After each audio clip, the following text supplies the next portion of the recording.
Maharashtra today 24 news, सत्य परिस्थितीचा सविस्तर आढावा। रुग्णालयाच्या निष्काळजीपणामुळे मृतदेह बदलले, वातावरण तापले, दोन्ही कुटुंबात तडजोड करून प्रकरण सोडवले।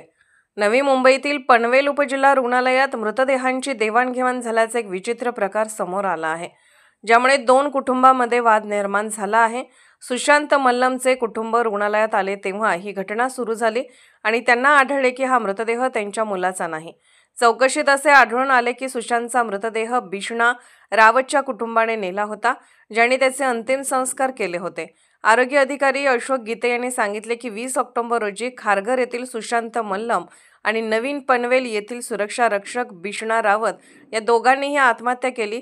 त्यांचे मृतदेह शवविच्छेदन तपासणीसाठी आणण्यात आले।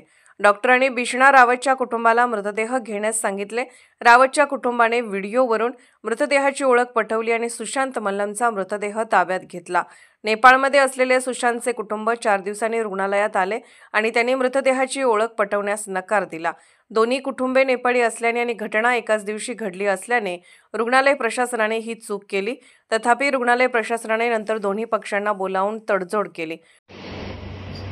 जो भी प्रोसीजर है वो फॉलो करते हैं एक्चुअली, जिसमें आइडेंटिफिकेशन के लिए रिलेटिव्स को दिखाया जाता है पहले body, end second after postmortem also जब हम हैंड ओवर करते हैं तो उनको दिखाया जाता है। एक्चुअली दोनों बॉडीज जो थे नेपाली थे और उन्होंने जो भी मतलब आइडेंटिफिकेशन हुआ है उस बॉडी में वो मतलब प्रॉपर नहीं, मतलब उन्होंने जो भी आइडेंटिफिकेशन किया रिलेटिव्स ने तो गलती से उनसे जो गलत हुआ है actually identification.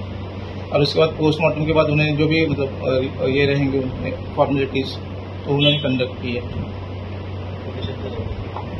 In front of police, मतलब through the police upon handle करते हैं। महाराष्ट्र टुडे मराठीसाठी ब्युरो रिपोर्ट, नवी मुंबई।